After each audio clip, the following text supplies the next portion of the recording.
Hi ළමයි ඉතින් ඔයාලා හොඳින් ඉන්නවද? ඉතින් හෂිස් ඩයරි ගිය සතියේ ස්පෙෂල්ස් සිදුවීම් දෙකක් වුණා.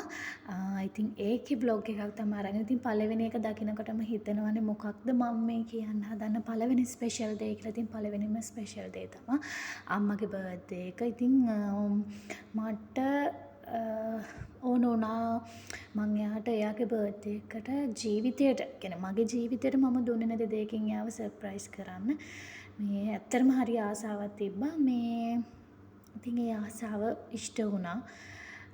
මම දැන් මහා පරිමාණයෙන් හම්බ කරන්නේ නැහැ. හැබැයි මට මගේ දෙමව්පියන්ට මගේ හස්බන්ඩ්ගේ දෙමව්පියන්ට සලකන්න පුළුවන් තරමේ හොඳ පඩියක් ගන්න හොඳ ජොබ් එකක් කරනවා කියලා මට ආඩම්බරෙන් කියන්න පුළුවන්. ඉතින් මේ හරි සතුටු වුණා අපේ අම්මා.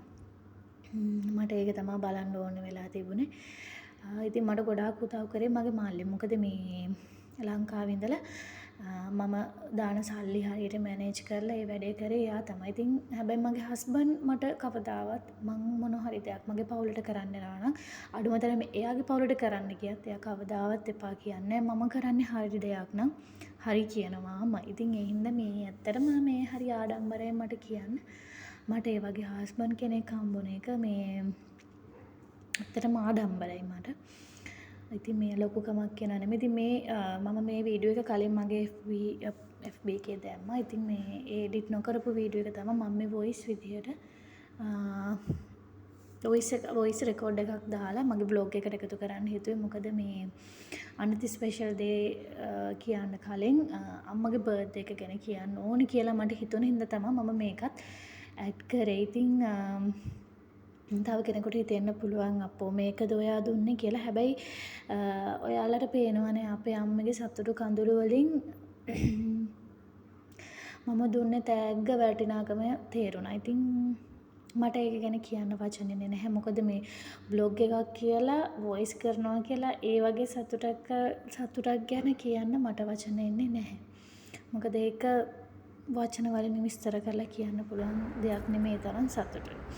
ඉතින් මේ තමයි දෙවන ස්පෙෂල් කාරණේ. ඉතින් 7යි. ඉතින් අපිට 7ක් වෙලා අවුරුදු 7ක් වෙලා හිතා ගන්න බැරි විදිහට අපේ කාලය ගෙවිලා ගිහිල්ලා. ඉතින් අපි ලොකු දුරක් ඇවිල්ලා අපේ ජීවිතේ. ඉතින් ඇත්තටම හරි සතුටුයි ඒකට නම්. ඉතින් මේ පළවෙනි කාරණේ තමයි මම ලස්සන කේක් එකක් හදාගත්තා මේ අපේ බේකරියෙන්. ඉතින් හරි පරිස්සමෙන් අරගෙන ආවා. මේ මට ඕනුනේ අන්තිම වීඩියෝ එක අපි කේක් එක කපන තැනට වෙනකන් කේක් එක හරි ලස්සනට අරන් එන්න. ඒකින් ඉතින් මං හස්බන්ඩ්ගේ අතට දුන්නේ. මම දන්නවා ওই තියෙන තදියමට අනිවාර්යෙන් මොකක් හරි වෙනවා යයි කියලා මට හිතුණා. ඉතින් බැනමයි යාවේ මම මුකුත් කරන්න එපා. මේ ලස්සනට මට කේක් එක කපන්න ඕනේ කියන උවමනාව මට තිබුණා. ඉතින් මේ තමයි අපි ගිහපු හොටෙල් එකේ view එක. අපි ගොඩක් දුර ගියේ නෑ. මොකද ඕෆ් වෙන්නේ 12ටනේ. මම එතකොට මගේ නයිට් ෂිෆ්ට් එක 12ට ඕෆ් වෙලා යන්න දෙන ළඟම තැනකට තමයි යන්නේ. ඉතින් ඊට පස්සේ අපි වොෂ් එකක් දාලා කේක් එක කපන්න කලින් අපි ගියා අපේ පොඩි පාටියට ඌමනා වෙන බඩගිනිත් එක්කනේ කොත්තුවක් කමු කියලා කතා වෙලා. එහෙනම් කොත්තුවක් කමු කියලා කොත්තුවක් කන්න කියලා තමයි ගියේ. ඉතින් මේකේ මේ වීඩියෝ සමහර කැලි නෑ. මං හිතන්නේ මගේ හස්බන්ඩ් මට එවන්න සමහර කැලි අමතක වෙලා. ඉතින් කොහේ ගියත් මොන ජූස් එක ගත්තත් මම බොන්නේ ලෙමන්. ඉතින් ලෙමන් ජූස් එක බොන ගමන් තමයි මම මේ වීඩියෝ එක නිකන් කරේ. ඉතින් ඊට පස්සේ අපි තන කේක් කපන්න ලෑස්ති වුණා. අපි අප්ස්ටෙයාර් එකට ගියා. හැබැයි ඒකේ මේ අපිට ඕනේ අපි යාලට පේ කරලා බොන්න ඕන. ඉතින් අපි දෙන බියර් දෙකක් ගෙනාපු හින්දා ආයේ අප්ස්ටෙයාර් ගිහලා මොකටද තවත් ගෙවන්න කියලා හිතුණා. ඉතින් ඊට පස්සේ අපි දෙන්න ආයෙ පල්ලෙහාට ඇවිල්ලා අපි ගත්ත අපේ රූම් එකේම අපි කේක් කපලා අපි ඇනිවර්සරි එක සෙලිබ්‍රේට් කරා. ඉතින් මම මේ වීඩියෝ එකේ කියන්න හිතුනේ අපේ ආදරය ගැන. ඉතින් මෙයා මගේ ක්‍රෂ් එක. හිතුවේ නෑ ජීවිතේට මමත් ආදරෙන් පරිදිලා ඉන්න වෙලාවක නිකන් දැකලා මගේ හිතේ ඇඳිච්ච රූපයක්. ඉතින් හම්බෙන් දැකලා ඇත්තටම FB එකෙන්. මොකද මම හම්බෙන් මෙයාගේ ෆොටෝ එකක් දැකලා මට මතක් වුණා මෙයා අපේ ක්ලාස් එකේ හිටපු අයියා කෙනෙක් නේද කියලා. ඉතින් මම ඊට පස්සේ එයාට රික්වෙස්ට් එකක් දැම්මා. දාපු පමාවෙන් හැබැයි එයාත් ඇක්සෙප්ට් කළා මට මැසේජ් කරා. හැබැයි මුලින්ම කැමති දෙහුවේ මට මගෙන් ආදරේ දෙහුවෙත් එයා. මම ඊට පස්සේ තමයි කිව්වේ මගේ ක්‍රෂ් එක තමයි ඔයා කියලා. ප්‍රශ්න ආවා ප්‍රශ්න නැත්තේ නෑ. ගෙවල් වලින් ප්‍රශ්න ආවා යාළුවෝ නෑදෑයන්ගෙන් ප්‍රශ්න ආවා අපිට සල්ලි ප්‍රශ්න ආවා. අපිට නැති ප්‍රශ්නයක් නැහැ. අපිට එන්න තියෙන හැම ප්‍රශ්නයක්ම ආවා. හැබැයි මං එයාව අතෑරියෙත් නෑ. එයා මාව අතෑරියෙත් නෑ. මම හිටියා අයත් එක්කම. අදටත් ඉන්නවා ඉස්සරහටත් ඉන්නවා. මං හිතන්නේ මම බලාපොරොත්තු වෙච්ච ආදරේ තමා මේක. මම කාලෙකදී හීන මැව්වා මට මේ වගේ මනුස්සයෙක් හම්බුනොත් හොඳයි මේ වගේ මනුස්සයෙක් හම්බුනොත් හොඳයි කියලා. ඉතින් හැම දෙයකින්ම මම හිතපු විදිහට 100% සම්පූර්ණ මනුස්සයෙක් මට හම්බුණා කියලා මට සතුටු වෙන්න පුළුවන් අද.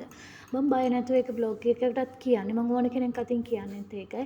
මං එයාට කවදාවත් කිසිම හොර වැඩක් කිසිම සැකයක් ඇති වෙන්න කිසිම දෙයක් කරලා නැහැ මේ වෙනකන්.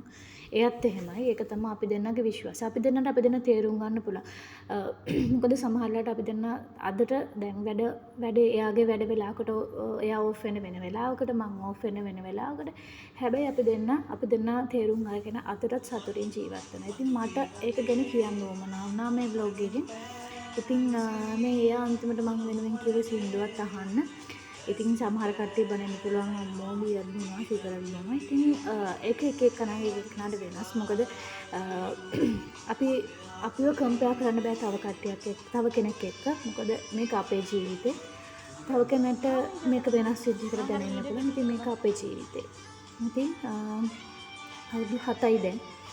අවුරුදු 7ක් කරා අදටත් සතුටින් ආදරෙන් ඉන්නවා කියන එක තමයි මට කියන්න ඕනේ. මොකද මේකේ බොන බියර් එකවත් මේකේ බොන සිගරට් එකවත් ටාගට් කරලා නෙවෙයි. මේ අපි දෙන්න ඉන්න විදිය අපේ පවුලේ කට්ටියට ප්‍රශ්නකුත් නැහැ. අපිට ප්‍රශ්නකුත් නැහැ. ඉතින් අපි දෙන්න හරි ආදරෙන් ඉන්නවා. අපි දෙන්න මෙච්චර කාල මේ අවුරුදු 7ක් තිස්සේ රැඳෙන්න අපිට තිබ්බේ ආදරේම තමයි.